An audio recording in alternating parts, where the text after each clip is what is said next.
Hello friends. Tonight's story isn't about empires or epics. It's about something slower, something colder. A kind of history that doesn't rise like monuments or echo through battles, but instead lingers in the steam of a bowl of broth, in the quiet crackle of birch bark, in the soft rustle of fur garments at dusk. So before you drift off, give this video a like if it earns it, and subscribe if stories like this speak to you.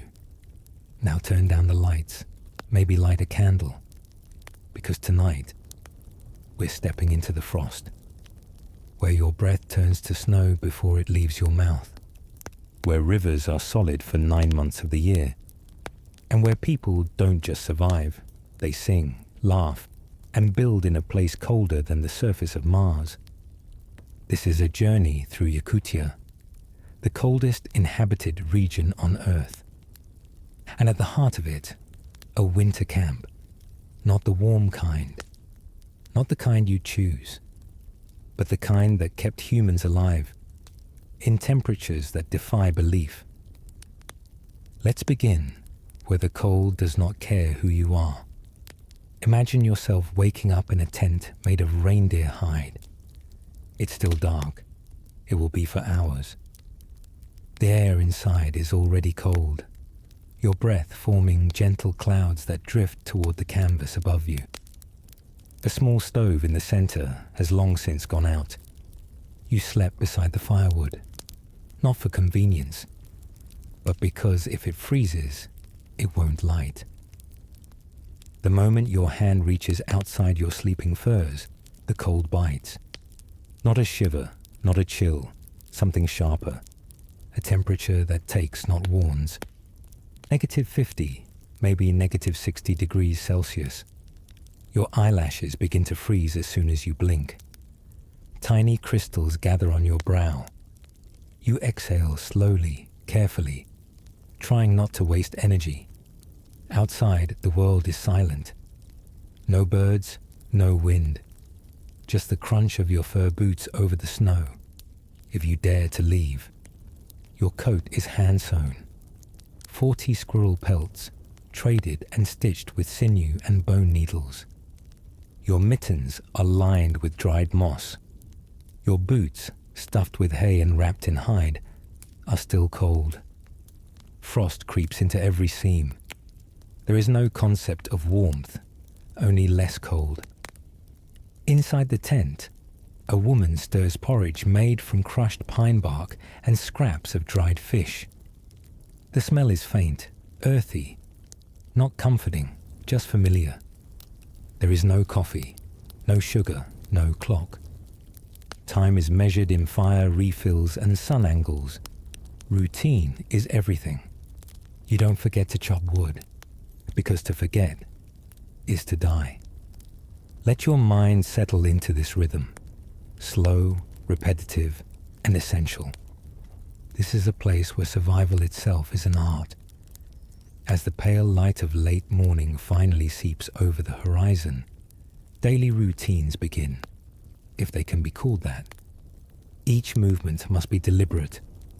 A bucket of ice is carried inside to melt, not water, ice. In this world, water is never liquid outdoors. The fire must be relit over and over from birch bark and scraps of dry lichen. Matches are rare. Tinder is precious. The smoke inside the tent coats every surface, every garment, with a smoky resin that clings for weeks. But it keeps insects away in the summer. It adds insulation in the winter. Clothing is never fully removed, not even at night, not even when sleeping. Your outer layers may be peeled back, but your boots stay on, your mittens kept close. Every breath outside draws in a little pain. The inside of your nose freezes, nostrils crust with frost. Inhaling too quickly can cause the lining of your throat to ache, or worse. You walk slowly. There's no hurry. There can't be. Too fast and you sweat. Too much sweat in -50, and your underlayers freeze. That's not a small discomfort. It's a death sentence. So you shuffle, quietly, purposefully. Animals, if any, attended in silence. A few reindeer perhaps, huddled together under makeshift shelters of pine boughs and hide. They breathe in clouds, warm only by each other's presence. Their eyelashes too, frosted. Nothing is left outside that can freeze. Even tools are stored in the warmest place possible, next to your body. Knives under your coat, a comb tucked in a mitten, a flintstone inside a boot. If it drops into the snow, it may be gone forever. The snow is not fluffy or soft. It's hard, granular, like packed salt. It crunches in dense, dry crystals beneath your feet, like walking over crushed glass. And it never melts, not until the far-off spring. Each task, no matter how small, takes 5 times longer in this cold. Cutting wood becomes a challenge of dexterity. Fetching snow becomes a burden. Even speaking becomes rare. The cold wraps around the camp like a blanket of silence. Only the fire crackles. Occasionally, someone coughs, or a dog whines, short, sharp, then still. There's no room for complaint here. You don't get used to it. You obey it. Even the young, even the old, know this truth. The cold is not your enemy. It's simply the law. And those who live here, they live by the law of frost.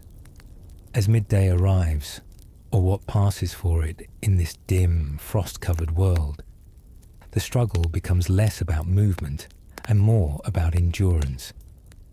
Inside the tent, the fire is fed again. It must never be allowed to go out entirely. The wood, often birch or larch, burns fast and hot, but it is consumed too quickly. So every trip outside to fetch more is timed carefully. You learn to ration not only your food, but your warmth. The air inside the shelter fills with the sharp tang of smoke, resin, and animal fat. It clings to your hair, your breath, your skin. And yet, this is comfort. This, here in the folds of fire and fur, is safety. Food is utilitarian, high in fat, low in comfort. Frozen fish, thawed by the fire and eaten in long strips. A thin soup of bones, pine needles, and a scrap of lard. Sometimes, if luck or preparation has been good, there is reindeer meat, but most often there is dried skin, marrow, or fermented milk ice. Hard as wood, chewed slowly, warmed between the tongue and teeth. There is no room for waste. Every part of every creature is used. Even the sinews become thread, the bones tools, the hides insulation. People move close together, not just for warmth, but for survival. Huddling is instinct. Sharing body heat is not intimacy. It is necessity. Speech remains rare. Voices, when used, are soft, low. Words are not wasted here, any more than firewood or food. Instead, you listen to the shifting crack of the tent poles under snow, to the distant howl of wind across the tundra, that haunting, hollow song of emptiness, to the small, private coughs of the elderly, to the sound of fire being stoked again and again. Outside, the land seems to sleep, but it watches. A raven may land on a bare tree. A fox may pass, its fur rimmed with frost. Even in this extreme cold, life exists, cautious, silent, enduring. And so you rest. Not deeply, never deeply. One ear always open, one eye always half-lidded. Because the fire may need more fuel, because a storm may rise, because someone may call for help, because survival here is not just a skill, it's a rhythm, a constant waking dance between heat and cold, effort and rest, silence, and flame. And in this rhythm, you find your place. You're not warm, you never will be, but you are alive. And in Yakutia, that is enough. As afternoon fades, though the sun never quite rises above the trees, the cold deepens again. Even inside the shelter, the temperature drops sharply. It presses in like a weight, settling over every surface, into every crack. Your breath thickens. The fire must be tended once more. The last of the dry bark is used sparingly, the wood split with slow, careful strokes. You cannot afford to miss. The children, if there are any, are bundled tightly in a nest of pelts near the fire's edge. They do not cry. They know better. Elders sit in near silence, eyes half closed. Their presence is not frail. It is anchoring. They have survived dozens of winters like this. Some have never known anything else. There is a quiet pride in that. Not the loud, boasting kind. A silent endurance, a whispered strength. Outside, the stars begin to emerge, sharp, white, and endless in number. The sky above the taiga is vast and black, the kind of black that swallows thought. Auroras sometimes shimmer across it in ribbons of pale green, like slow-moving spirits brushing the world below. But most nights, the sky is still, silent, watching. The snow reflects the faint starlight, so even in this darkness, there's a glow. A cold, delicate glow that outlines the tents, the trees, the breathing mounds of snow-covered reindeer. You wrap yourself tighter in your furs. The fire burns low but steady. You eat a final scrap of dried meat and sip a broth so thin it's more ritual than meal. Then, with practiced care, you bury your feet in warmed hay inside your boots, lie back on your bed of branches, and draw the furs over your body. Your face is exposed, only just. Enough to breathe, to listen, to hear the deep, quiet hum of life continuing in a place where it should not. Tomorrow will come, not warmer, not easier, but it will come. And in the rhythm of flame and frost, of silence and survival, you will meet it, one frozen breath at a time. In the oral traditions of the Saka people, there are no statues, no paintings, no golden tablets etched with history. Instead, there are songs. Songs sung low over bowls of broth, around fires small and flickering. Stories carried in the breath of elders, passed down across generations, folded into lullabies and chants. Tonight, we begin such a story. It is said that there was once a woman, a firekeeper, who lived on the edge of the forest near the Lena River. Her name, like many from those distant winters, has been lost, but her memory endures in fragments. A chant remembered by a grandmother, a carving shaped like a birch twig, a tale told to a child who was half asleep. She lit the fire every day, for 70 years. Before the sun, before the rest of the camp stirred, she would crawl from her sleeping furs and crouch by the hearth.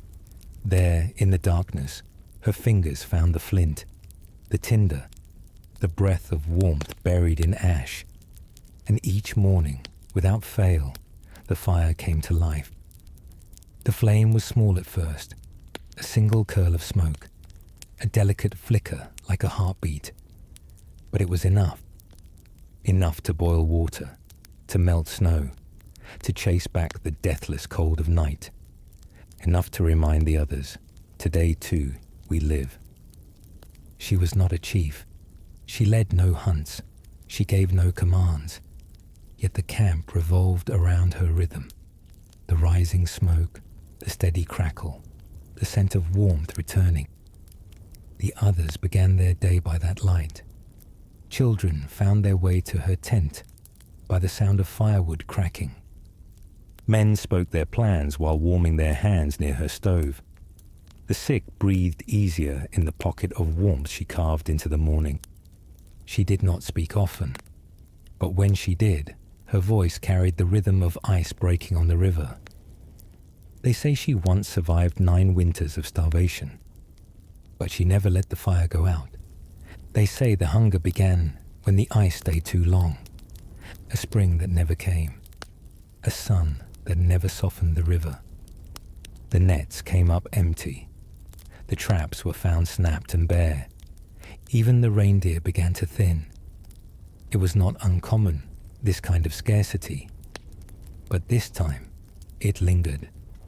1 winter turned to 2, 2 to 3, 9 in all, where food was a whisper, a hope carried in smoke, where broth was made from bark and boiled leather, where meat was measured in breaths, not bites. Many left, some never returned, but the woman, the firekeeper, stayed. She was already old when the famine began, her hair white, her fingers knotted like driftwood. But still, each morning, she lit the fire. The others came to her tent, not only for heat, but for something gentler, a kind of steadiness, a quiet certainty. The fire meant they had not lost everything. When a child grew too cold, it was she who wrapped them in pelts and pressed warm stones into their hands. When a mother cried silently over a cooking pot that held nothing but boiled twigs, it was the firekeeper who laid her hand gently on her shoulder and did not speak. Words were too brittle in those days. They cracked like ice. They did not hold. But the flame held. She shared her stores, meager as they were. Dried roots, hidden lard, a strip of sinew she chewed soft for a baby too small to feed. She did not ask for thanks. She did not claim wisdom. She only whispered as the flame caught each morning, again, and it was enough. In the 8th winter, a young man tried to take her place. He rose early. He tried to stoke the coals before she awoke. But his hands were unpracticed. He wasted tinder. The flame took too long to rise. She said nothing. She simply woke earlier the next day. By the 9th year, they stopped trying. The fire was hers. And as long as she could breathe, it would burn. Before the hunger, before the long dark years, she had walked far. It is said she once followed a reindeer trail for 6 days, alone, to bring back salt. The journey passed through silent valleys where the snow lay thick as grief, and through forests where frost bloomed on every branch like white fire. She carried no map, only memory. In her pack, she brought dried fish, a bone needle, and a strip of cured hide for mending. Not much else. Because she knew how to listen to the trees, to bend close and feel the softness of snow underfoot, to smell the air for coming storms, to speak to silence like an old friend. At night, she dug a trench in the snow, lined it with spruce, and lay under a single skin of reindeer hide. She lit no fire, not when she was alone. Instead, she sang, softly, breathless chants passed down from women long gone. They were not songs for entertainment. They were songs for protection, for calling warmth, memory, and ancestors to stand watch. And each morning she rose, shook the frost from her sleeves, and kept walking. When she returned to the camp, days later, her face windburnt, her breath shallow, she carried only a small pouch of salt wrapped in bark. But it was enough to preserve an entire winter's meat. She did not boast. She placed the salt quietly by the food tent and went to tend her fire. The others watched her with a kind of reverence, not fear, not worship, but something quieter, deeper, a trust that could not be taught, only earned. In later years, when she could no longer walk far, she sat with her needle. A long, polished shard of bone, smoothed by decades of use. With it, she mended boots, coats, and tents. She stitched quietly, the thread tugging in rhythm with her breath, her chants barely audible beneath it. Young women came to sit with her, to learn how the stitch curves around corners, how the sinew must be soaked before pulling. But more than thread, they watched her hands, old, cracked, steady. Hands that knew how to keep fire alive even when all else failed. One winter, a girl arrived with the traders. She was no more than 7, wrapped in sealskin too large for her, eyes dull from hunger and days on a sled. No one knew where she came from. Her parents were lost, they said, somewhere near the Kolyma. She didn't speak. The traders left her behind, too small to be useful, too quiet to be missed. And the firekeeper, already stooped with age, took her in. No ceremony, no declarations, just a second bowl placed beside the fire, a corner of sleeping furs pulled open. The girl did not cry. She sat each morning as the woman built the flame, watching her hands move like a ritual. The strike of flint, the curl of smoke, the slow, patient feeding of kindling. The others whispered. She's too old, they said. The girl won't learn. She needs a mother, not a ghost. But the girl learned. She learned not through scolding or speech, but by watching. How to store dry moss inside a pouch near your chest. How to judge when wood is dry enough by scent alone. How to boil snow 3 times to soften it. How to hum the chant that welcomes the dawn flame. They never exchanged many words. The woman would nod. The girl would blink in reply. Over time, they moved like reflections. The girl gathering kindling just as the woman reached for it, both kneeling to stoke the same coals, each matching breath with breath. When the girl turned 10, she lit the morning fire for the first time. The flame caught quickly, obedient. The smoke rose straight and clean. The woman did not praise her. She only added more wood, then sat back and let the girl feed the flame. That evening, she carved a new bone needle, smaller, smoother. She placed it in the girl's hand without a word. And from that day, they stitched together. Not just clothes, but seasons, lives, a future made from thread, ash, and shared breath. Even in her final winters, the woman sat near the hearth while the girl, now grown, carried the fire. And the flame never once failed. It was in the 71st winter that the woman stopped rising. Not from weakness, not from pain. Simply from time. She had grown quieter in those last seasons. Not sad, just still. She would sit by the fire and let the girl, now a woman herself, tend to the flame.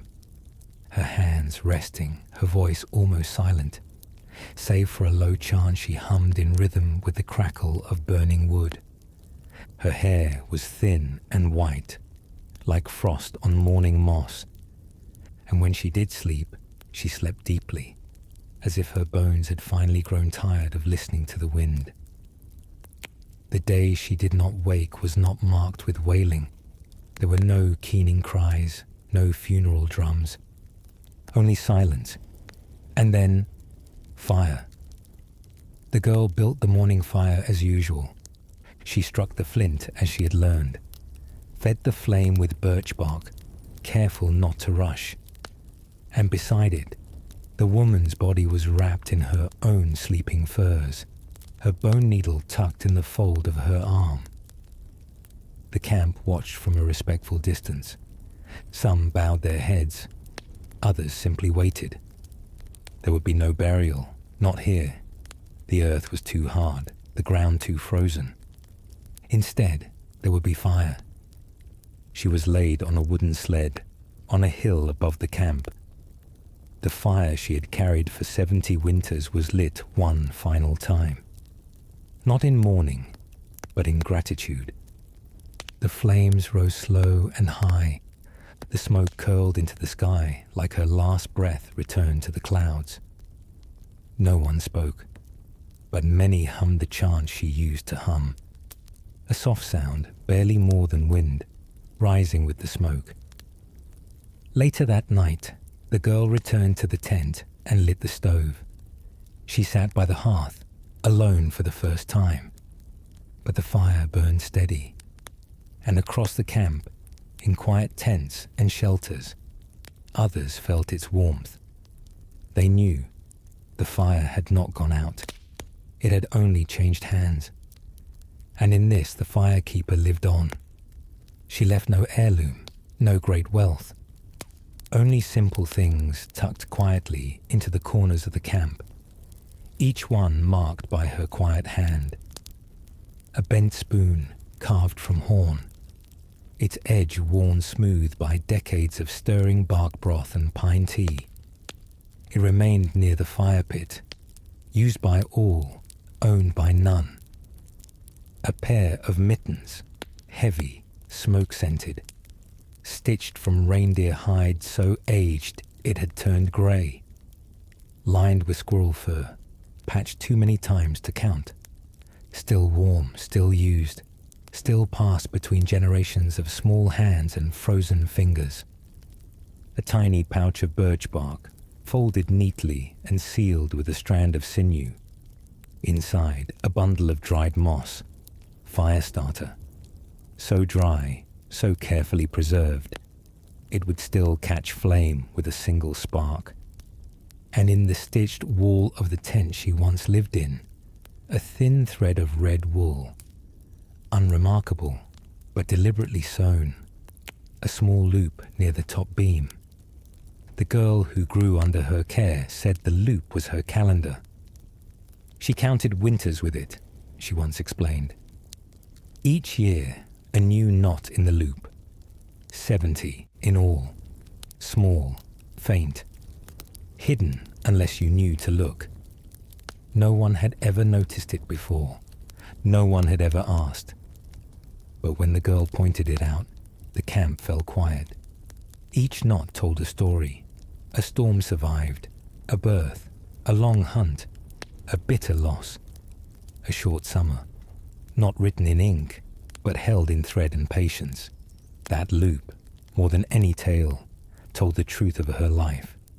Steady, undemanding, unshakable. Other things she left behind were less visible. Habits, passed on without notice. A way of stacking firewood in bundles of 3. A method for wrapping children's feet in birch bark before slipping on boots. A habit of pressing fingers to the tent floor each morning, testing how deep the frost had crept. No one claimed these customs. They simply became the way things were done. And so, she never really left. Her hands still moved, in the stitches of coats, in the way fires were built, in the order of tasks that shaped each day. Like flame passed from torch to torch, her presence lingered, not with grandeur, not with glory, but with warmth. The Saka don't always tell stories in prose. Instead, they chant them. Soft rhythms, half sung, half spoken, carried on breath and memory. Not designed for entertainment, but for remembering. And so it is that the firekeeper's life became part of a chant. Not her name. That faded long ago. But her essence, woven into verses that began with the words, "She lit the fire before the birds sang." The chant was sung at births, at the beginning of winter, when the first frost came and fire was needed again. It was not long, just a few lines, but the rhythm was unmistakable. She lit the fire before the birds sang, She fed the flame when food was gone. She slept beside the last dry log and rose again before the dawn. No one remembered who first sang it, but everyone knew it. Children hummed it when stoking small practice fires. Mothers whispered it when boiling water at sunrise. And once, when a young boy wandered off and was found hours later in the cold, holding a single coal wrapped in bark, he said he sang the chant to keep from crying. They smiled when they heard that. The chant, they said, had traveled through him, carried her warmth, her calm, her memory. That was how the old ones stayed, not in graves, not in stone, but in chants. Their voices folded into breath, softened by firelight, passed from tongue to tongue, like warmth shared from one body to another. And so, even generations later, no one said her name, but everyone knew her. She was the woman who lit the fire every day, who kept it burning through hunger, silence, and 70 long winters, who taught others without words, and whose story burned quietly, like embers, never bright, but never gone. Years passed. The camp moved, as camps always did, with the seasons, the herds, the rivers. But wherever they settled, one tent was always set a little apart, near the edge, but never alone. It was the firekeeper's tent, not the same fabric, not the same stakes. Those had long since been replaced. But the tradition held. One person, often a woman, would wake first, build the first flame, boil the snow, breathe life into the day. And she would be taught not just how, but why. Why the fire must be lit before the others rise. Why it must be coaxed, not forced. Why the smoke must be watched, not just to clear the air, but to read the day. A slow, blue smoke meant a steady day ahead. A fast, dark smoke meant something was off. The wood too wet, the wind too sharp. Even the youngest children began to recognize these signs. They would peek into the firekeeper's tent to watch, not to speak, not to play, just to witness the rhythm that shaped all others. In some years, the firekeeper was an elder. In others, a young woman who had learned early. But all of them, in some quiet way, carried a little of that first woman, not by name, not by blood, but by flame. Each fire lit was a continuation. Each breath over a smoking ember, a quiet echo. She lit the fire before the birds sang. The chant remained, and in the long nights of winter, when the tents were quiet and frost crept along the edges of the world, you could sometimes hear it, a soft voice, half asleep, humming by the fire, not for performance, not for praise, just to keep her close, to honor not the hero, but the rhythm, not the legend, but the gesture, not the woman, but the fire. And so the cold never won, not entirely, because the fire, her fire, always returned.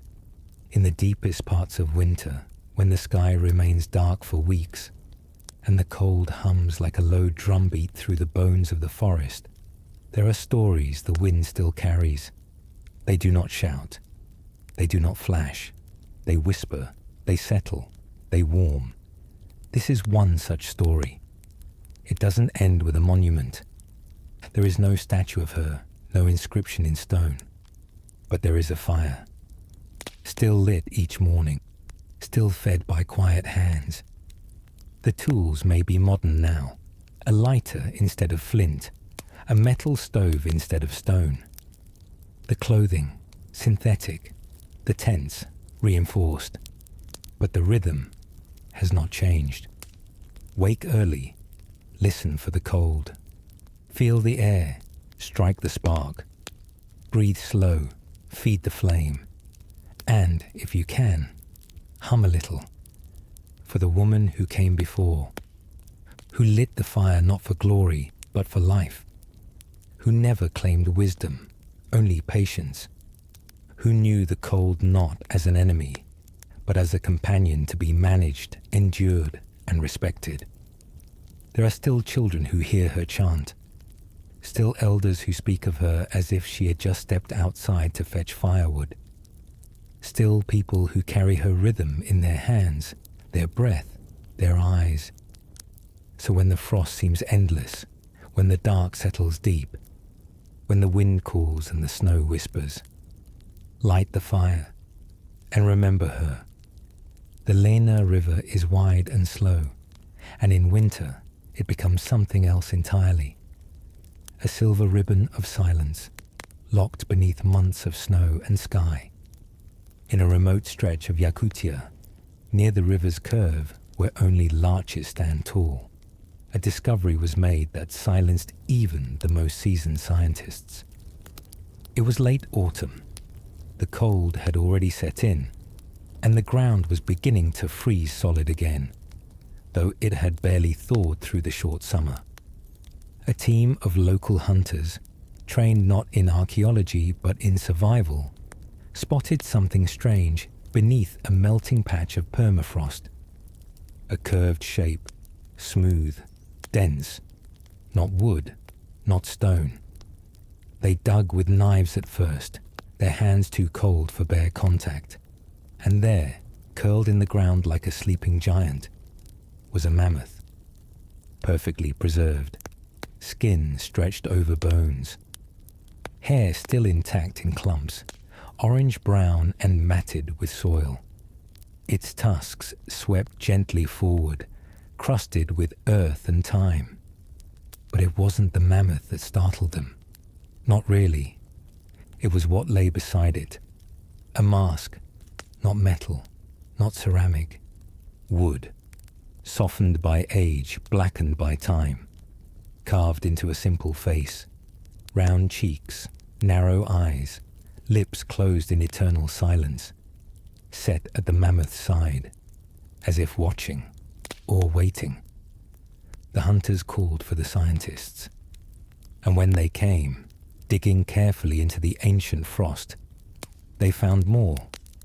Charcoal, bone fragments, a smear of ochre on a flat rock. Signs not of a natural death, but of ritual. This was not just a creature that fell. It was a creature mourned, offered to, perhaps even summoned. A mammoth and a spirit mask, together beneath the ice. The mammoth was male, they said. Young, perhaps 25 years old by ancient standards. Strong, uninjured. There were no signs of a fall, no broken bones from plunging into ice or crevasse, no gnaw marks from scavengers, only stillness, as if he had simply lain down. But around him, signs of presence, a ring of small stones, arranged in a loose oval, traces of burnt pine, a scattering of white fish bones placed carefully near the mammoth's flank. These weren't random. They spoke of purpose. And the mask? It was older than expected, far older than the mammoth's death. Carved from larch, a tree that grows slowly and resists decay. Its surface bore lines etched not with knives, but with fire. The eyes had been hollowed just enough to suggest vision, but not see. And tucked behind the mask, wedged in the curve of its back, was a tuft of animal hair. Reindeer. The archaeologist debated its meaning. A spiritual object? A marker of the hunt? A guide to the underworld? But the locals, those who had lived near the Lena for generations, said little. They only nodded quietly and said, "Some gifts are not for taking, they are for remembering." For in their lore, the mammoth was not a beast. It was a being, a keeper of old heat, the warmth of the earth before the ice came. To find one still whole meant something had been disturbed. Perhaps not accidentally. Perhaps the mask had been placed to keep something in, or to honor what had passed. Not a kill site, a burial, and the bones, as they always do, remembered. Not in words, but in silence, and in shape, in how the skull tilted slightly toward the mask, in how the tusks curled as if in mid-breath, in how the frozen earth beneath them cradled their form, still, whole, waiting. In the farthest reaches of the Siberian north, death is not always an ending. It is a turning. The Yakut people, like many in the vast Siberian expanse, do not bury their dead with quick hands. The land is too hard, the ground too cold. Instead, death is marked with gesture, with placement, with song. They sing for the animals too. And so when the mammoth was found, the elders did not ask what the scientists would take. They asked whether the proper songs had been sung. In ages past, when a hunter brought down a reindeer or elk, it was customary to kneel beside the body, to press a hand gently to its side, and to hum, not loudly, not in words, but in tones. The song did not beg forgiveness. It acknowledged presence. It said, "I see you, I honor you. I know this cost something." The same songs were used for ancestors. The same tones echoed during childbirth, illness, migration. They were not melodies in the Western sense. They rose and fell like the wind among trees. Rhythmic, soft, slow. It is possible, some believe, that the mask was part of such a song. Not to wear, not to frighten, but to accompany. Placed beside the mammoth, perhaps long after its death, to say, "You mattered." And the mammoth, held forever in the cold earth, did not disappear. Its memory held not just in DNA, or tusks, or frozen skin, but in ritual, in song, in silence, in the mask that stared upward for centuries without eyes. Witness to a stillness most will never feel. Even now the chant is remembered. Low and long it begins. Old One, Earthkeeper, Fireholder. A whisper repeated into the frost, not to summon, not to explain, but simply to keep, because not all stories are told.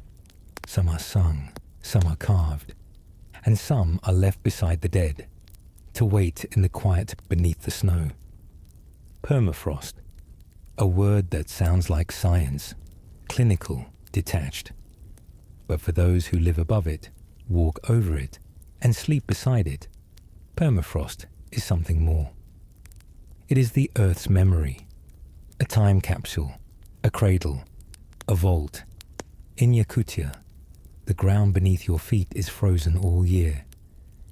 Even in the height of summer, when mosquitoes cloud the air and rivers run fast, just a few feet below the surface, the ice remains, cold, ancient, unmoving. It preserves what it touches. A tree root from 500 years ago, a child's toy carved from antler and dropped in the snow, the fur of a wolf that last howled before pyramids stood. And yes, the mammoths. Many have been found here, some with skin, some with stomachs full of grass, a few even with eyes, glassy and collapsed, staring into time. But this one, this mammoth, was different, not because it was whole, but because it had not been alone.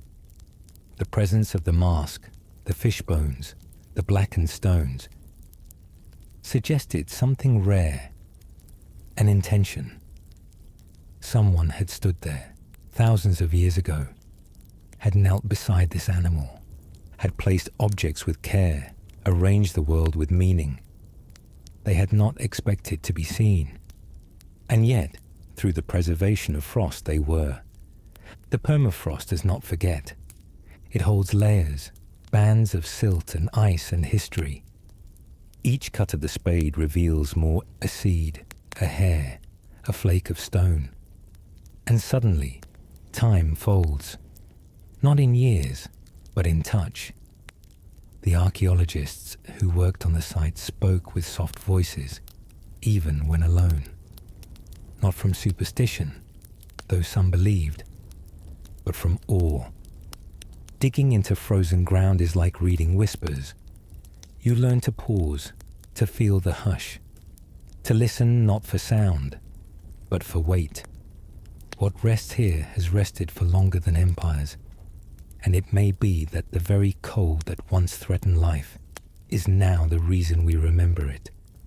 The cold, in its mercilessness, became the perfect keeper, and what it held, mammoth, mask, ashes, silence, remains waiting. Before archaeology had names, before labs and carbon dating, the people of this land already knew the ice kept secrets. They had legends, not in books, but in voice. One such tale tells of a great creature who lived beneath the earth, stirring only in the deepest winters.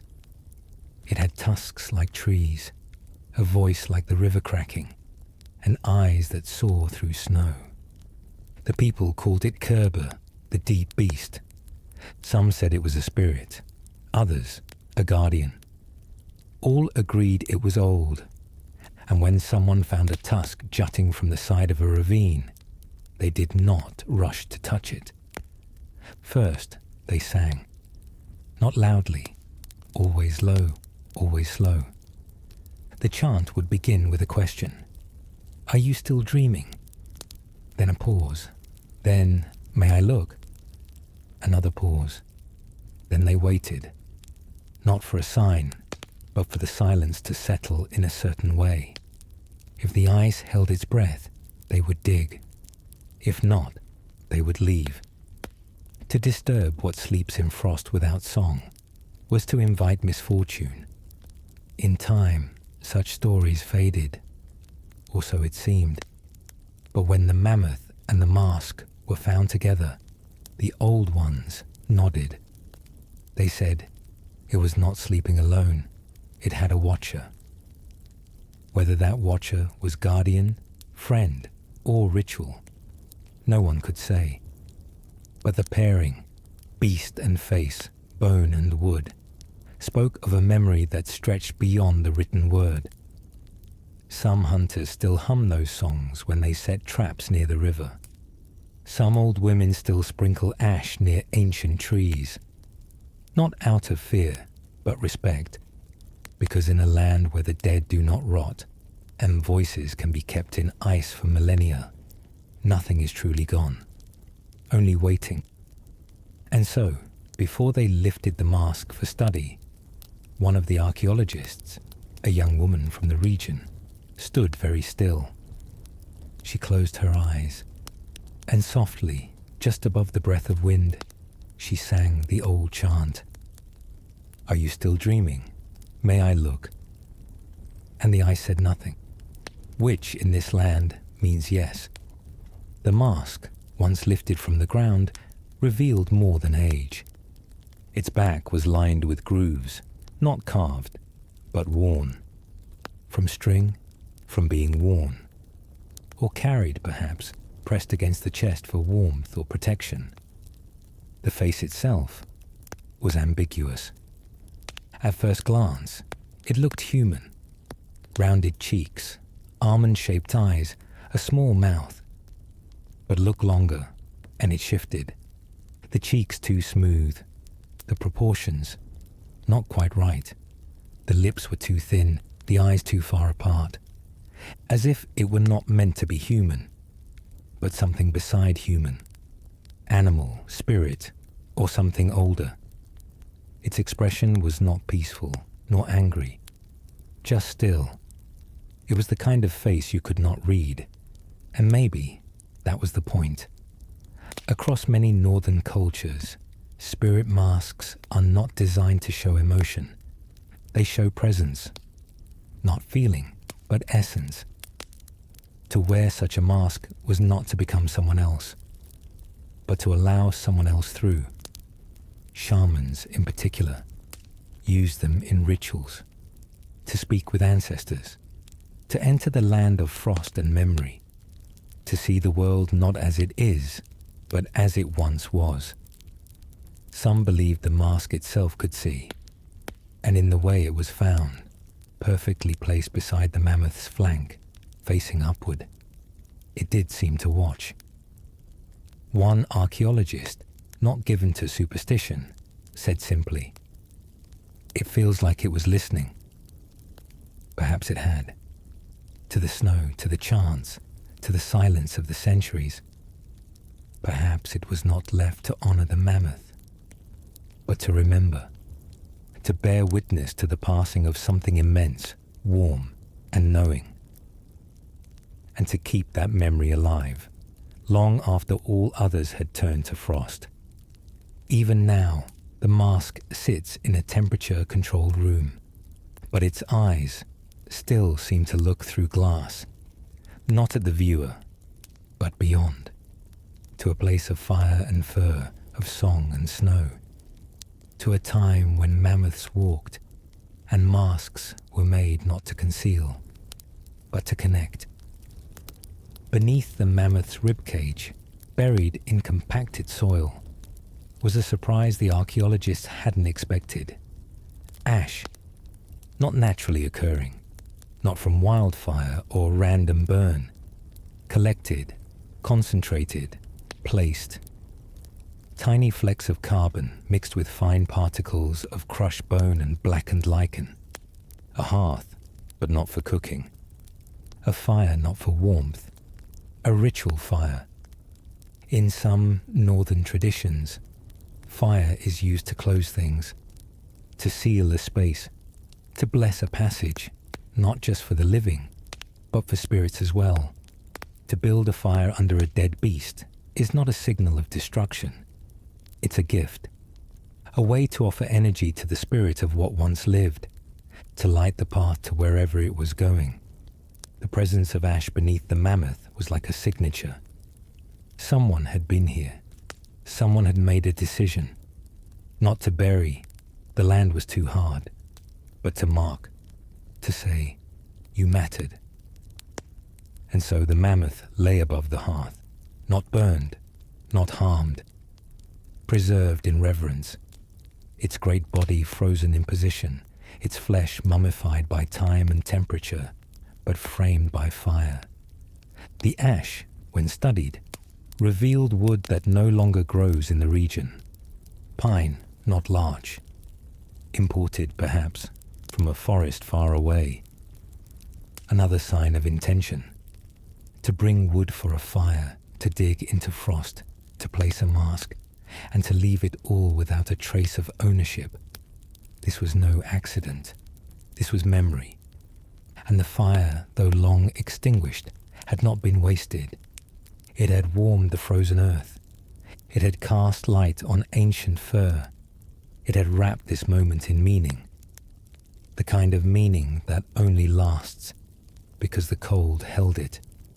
And so, even now, even as science catalogues the find and museums weigh its significance, those who first found it speak in quiet tones.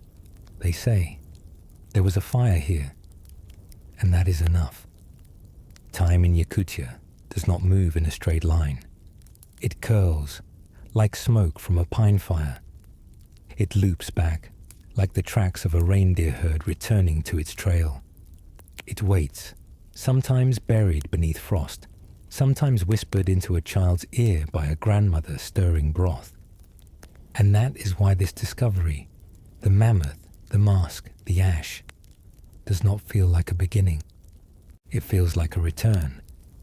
For the people who live near the Lena, memory is not just in minds, it's in landscape. A bend in the river recalls a lost village. A grove of stunted trees marks the edge of a migration. A piece of carved wood speaks, not aloud, but through presence. The mask now rests behind glass, preserved, studied, catalogued. But those who visit it, especially the elders, do not speak in wonder or awe. They speak quietly, as if entering a room where someone is sleeping. They stand in front of the mask and murmur the old chant. Are you still dreaming? May I look? The scientists, meanwhile, publish their findings. They note the dating of the mammoth, around 28,000 years old. The age of the mask, possibly 3,000 years. They list the contents of the ash, fragments of charred grass, resin, burnt bone. They conclude it is a site of possible ritual significance. But the locals, they do not need the paper. They feel it, in the hush of the permafrost, in the angle of the mask's face, in the curve of the mammoth's still body, turned slightly toward its silent companion. And in that pairing, beast and spirit, old and older, there is something more enduring than science. There is memory, not stored, not named, but alive. It lingers in the soil, in the smoke, in the dreams of those who still walk the land. And perhaps, when the next thaw comes, something else will rise from the earth, not to start a new story, but to remind us we are still in the middle of the old one. The cold keeps things, but the cold is changing. In Yakutia, the permafrost once thought eternal is softening. Glaciers retreat, the ground bubbles, old things rise, not always in ceremony, not always with reverence. Mammoths, once held in ice like dreams paused mid-motion, are being pulled from the ground by machines, not for study, for ivory. Tusks carved by ancient life are now traded, sold, shaped into ornaments. And the masks, if found, do not always find their way to museums.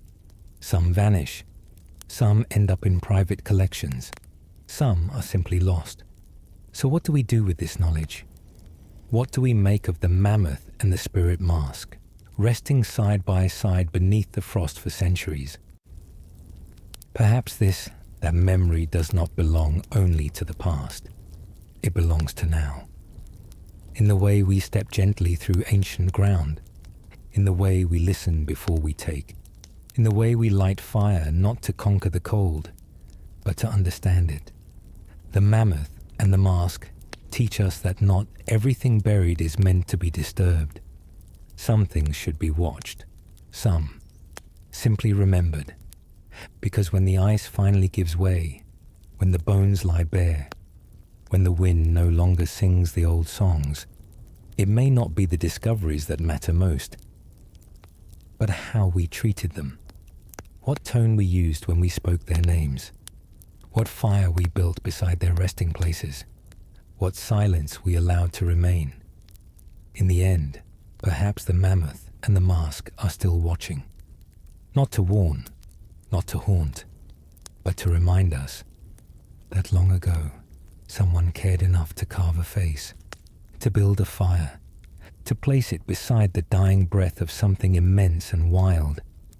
And in that simple act, they preserved not just memory, but meaning. And now, the rest is up to us. Imagine yourself inside a circular tent.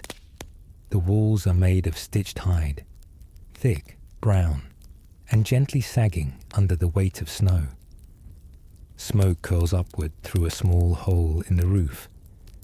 It smells not of meat or spice, but of earth, burnt pine needles, charred lichen, the faint, lingering richness of reindeer fat melting in a shallow pan.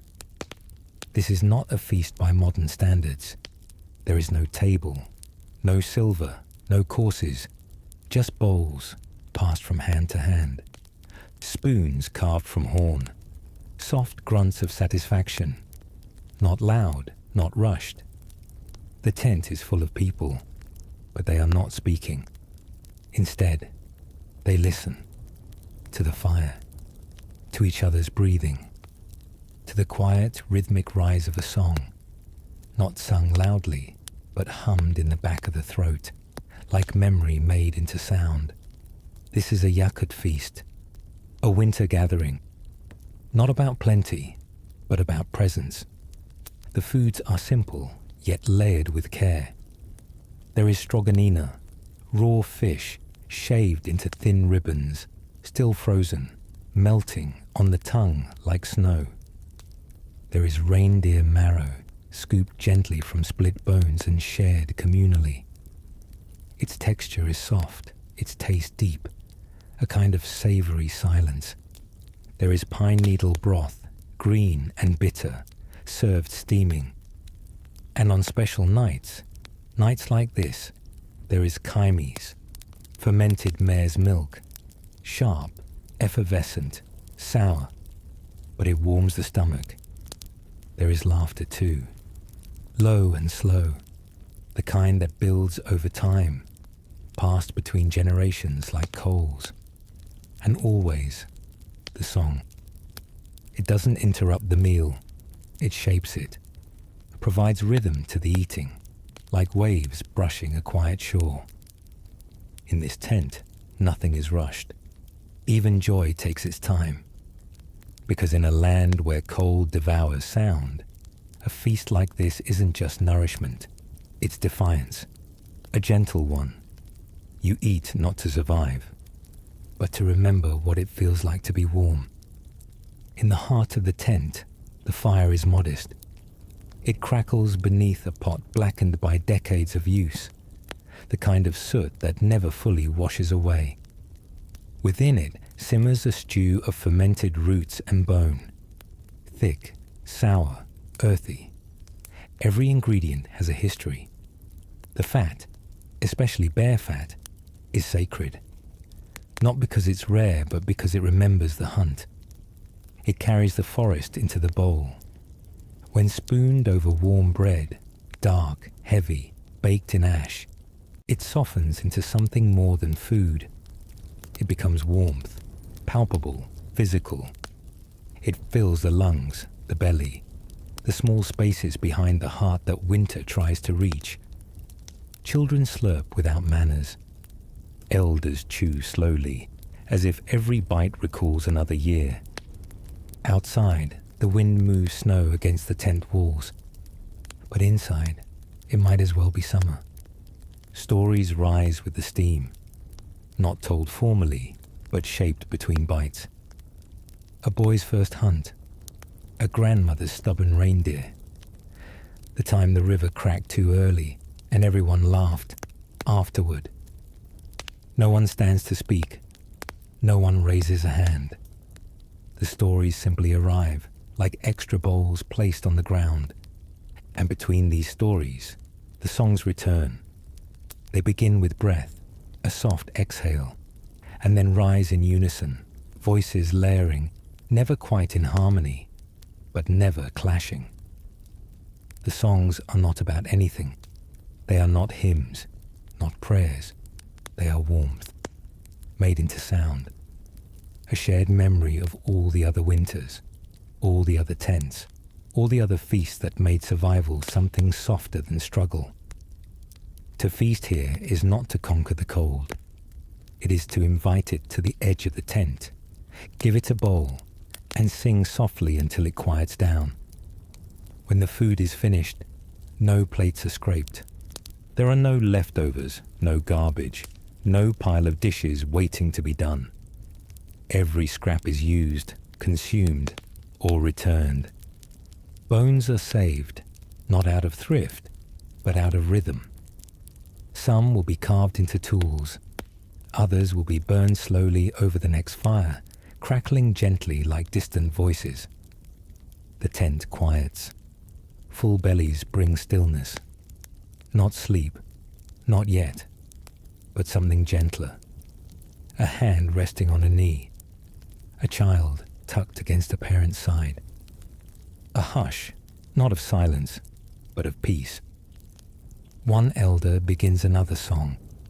this one older, slower. It rises not from the throat, but from memory. Its words speak of trees that never bend, of rivers that flow under snow, of fires that remember hands from long ago.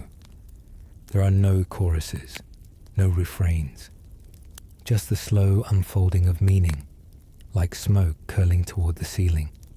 In time, others join, not all at once. One voice, then another, then a hum, and the tent becomes an instrument. Every breath, every heartbeat, part of the song. Outside, the wind still moves, the snow still falls, but inside there is only this meal, this moment, this memory, pressed into skin, into air, into the small spaces between sleeping forms. And when the last ember cools, when the last voice fades, the tent will still hold it. Not the food, not the fire, but the warmth that lived in songs, that glowed in bowls of pine broth, that stirred in the low chant passed from mother to daughter, elder to child. A feast is never just a meal here. It's a circle, a rhythm, a breath held in winter, then slowly released. You've traveled far tonight, through frost and fire, silence and song. You've stood beneath stars that never warm, and sat by fires that never truly die. You've felt the bite of -60 degrees Celsius air on your cheek. You've heard the breath of a mammoth beneath the ice. And you've watched a bowl of reindeer broth steam in a tent where stories are the true meal. In Yakutia, the cold is not the enemy. It is a teacher, a guardian, a mirror that shows what truly matters when nothing else remains. Warmth, not as comfort, but as intention. Songs, not for performance, but for presence. Memory, not in words, but in rhythm. You've met the woman who lit the fire every morning for 70 years. You've heard the chants that asked permission to look upon the ancient. You've tasted the pine and fat that held families together when the sky went dark for weeks. And now, as the wind quiets and the embers grow soft and red, let that warmth stay with you. Let the fire of the past not fade, but flicker softly in the background of your dreams. Not every history must be loud. Some, like this one, are best remembered in silence. Good night, traveler. Rest well, and may your sleep be deep, your breath steady, and your spirit warm.